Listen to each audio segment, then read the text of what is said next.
Dating I go on a Spain. Dating. Welcome back to the channel. Welcome back to another update. You know, we're bringing you the guns, the drugs, extortions, and the whole happenings in and around Spanish Town. Klansman trial is the first thing on the list today. This morning, proceedings. So, there's a lot of this and that happening in the trial where we see judge throwing out evidence, judge calling police rookies. A bag of things in store for you this morning, my viewers. Or should I say, this afternoon. So just stay tuned. Just continue to watch, like, share, comment, and subscribe to the movements. So let's get into it. Clangs Gang trial. First and foremost, judge to dismiss firearm evidence due to shabby police handling. Chief Justice Brian Sykes this morning signaled his intent to dismiss the firearm evidence in relation to a gun that an ex-gangster helped the police to recover due to the shabby handling of the weapon by investigators. One of the prosecution's main witness, an ex-member of the Klansman Wandan gang, had testified that he had tricked the reputed leader, Blackman Brian, into giving the rifle. He testified that he told Brian that he was going to take it to the repaired, but instead met with two police investigators in Portmore, St. Catherine, and handed over the firearm. The ex-gangsters had reportedly collected the weapon from defendant Royal Taylor. The court heard that two detective sergeants then took the gun to the Caymanas police station in Portmore, St. Catherine for safekeeping it before it was transported to the laboratory the next day. But, hear that, my viewers, but when the evidence box with the gun was presented to the court, the label indicated that the weapon was retrieved at Port Royal Street in Kingston, two different addresses. The ballistic officers who had collected the weapon at the laboratory had indicated that he was told by one of the investigators that was where the gun was handed over. Boy, my viewers, the thing just look away, a be a mistake in this court here. Consequently, during the prosecution's response to the no case submission for Taylor, Sykes criticized the way in which the gun was handled and blamed the two senior officers for their handling of the weapon. The judge questioned why the officers had stopped at the station while noting that no reasonable explanation has been advanced as to their reasons.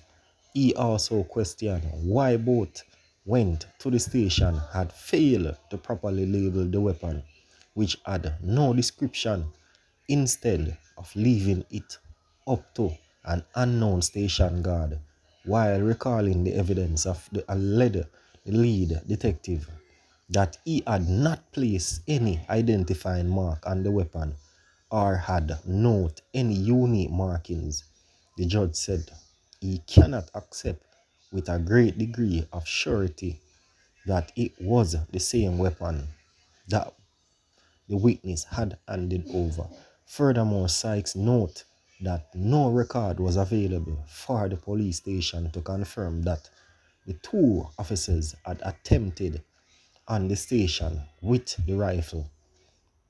Attended the station with the rifle. The judge, who also took into consideration that the two officers were not rookies, charged that no attention was placed on the details or on doing what they were trained to do.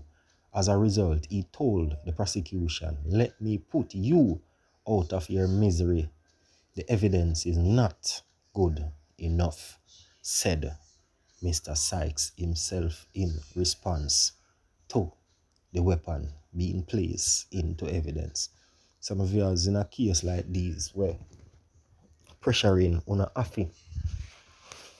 have no evidence them up to scratch. Me no lawyer, me no detective, me no prosecution. I don't know nothing about courthouse.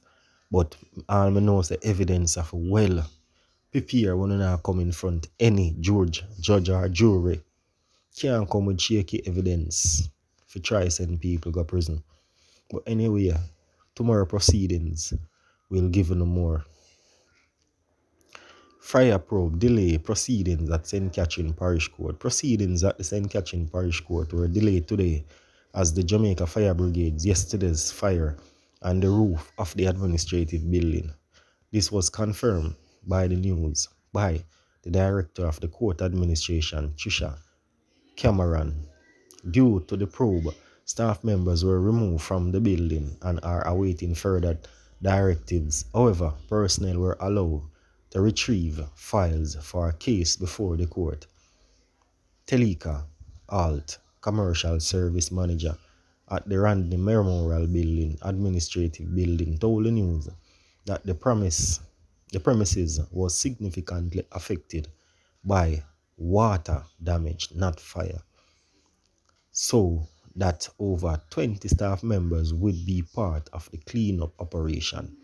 The gang violence that rocked the station of Spanish Town yesterday, Alt indicated that the department is keeping a close watch and the workers may be permitted to leave half day to return home safely.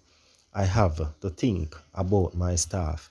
If I don't have staff to work with me, then it's going to be a bigger problem for me, she said. We have to look at their safety first, she added.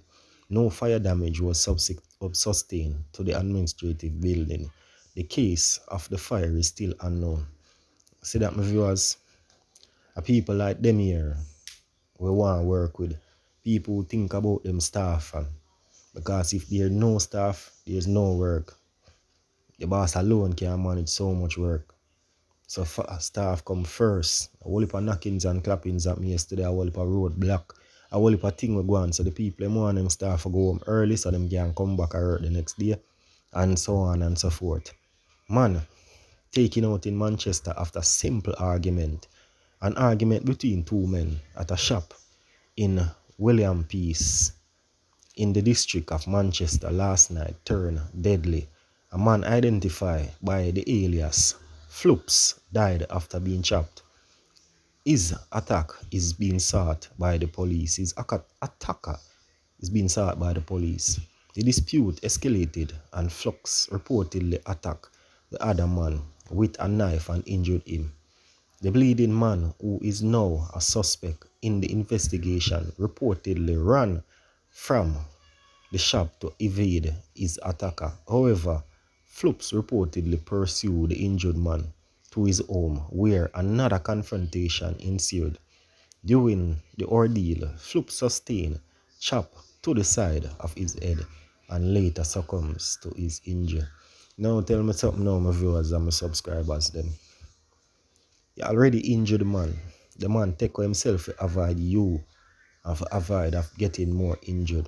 You, so big bad and bold, plan for run down the man for going in the yard. And you end up and guard the man yard. Go pay the price. Now tell me something now, my Jamaican people. Yes, sister, this a man here with well want lose fame 3 points. You never expect say the man I go lay away at him and give him something. The man yard there, my brother. You can't guard the man yard if you want to go war the man. The man have everything I'm yard and the man have him kitchen bish them, the man have him last, the man have everything. We move on, we continue. Sentencing postponed for Jamaican policewoman and drugs charge in the US. Jamaica cop Shelly-Ann Allen, who smuggled over 1,000 grams of cocaine into the US, will have to wait another 6 weeks to hear her punishment. Allen was scheduled to be sentenced today. However, the sentencing hearing was postponed until July the 27th in a federal court in Fort Lauderdale, Florida. U.S. authorities confirmed. Allen, an 18-year-old veteran of the Jamaica Police Force, faced up to 40 years in prison. As a part of her guilty plea entered in April, she admitted that the drugs were an inside her body when she arrived at the Fort Lauderdale Hollywood International Airport on February 3 on a flight from Montego Bay. In total, Allen had over 1,000 grams of cocaine when she entered the US, about 200 in her vagina and 143 grams in her bra and about 690 grams inside her stomach. Allen is also facing allegations in the US state and Wisconsin that she is the leader of a lottery scamming significant that flees 20 mainly elderly persons out of $1.69 million in the country.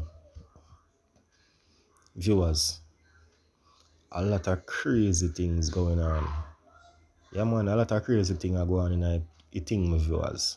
But just continue to like, share and comment, We're not done yet still. We have one more update for you, then we close after. One more update for you, then we close today's proceedings. So before we continue, just kindly comment, like, share and subscribe. And turn on the post notification bell so you'll be updated whenever all of these new video touch board. 16-year-old wounded in attempt to rob licensed gun holder charge. A 16-year-old boy is to face the court on charge of assault with intent to rob and illegal possession of a firearm following an incident at a location in Kingston 22 weeks ago. He is a minor, so his identity has not been released by the police. Reports from the police are that about 8:30 p.m. on May the 31st, the teen and another male were traveling on a motorcycle when they approached a licensed firearm holder while he was closing his gate. The motorcyclist allegedly turned off the headlamp on the vehicle, and the pillion passenger reportedly got off the bike with a firearm in hand, instructing the man not to move. The licensed firearm holder reportedly pulled his waist weapon and discharged it at his attacker, who fled. The police said the boy later turned up at hospital with a gunshot wound. He was subsequently pointed out during an identification parade and later charged. The police said the police did not provide any update on the other attacker. Sorry, the licensed firearm holder never called him up and dash him away. Them two thief. But anyway, my viewers, good riddance. Policeman and girlfriend freed of sex crimes. A policeman and his girl who were accused of sexually assault of a woman at their apartment were on Tuesdays freed in the Home Circuit Court. The trial could not proceed as the woman did not turn up for court. The court was informed that the complainant expressed that she had moved on with her life since the alleged incident.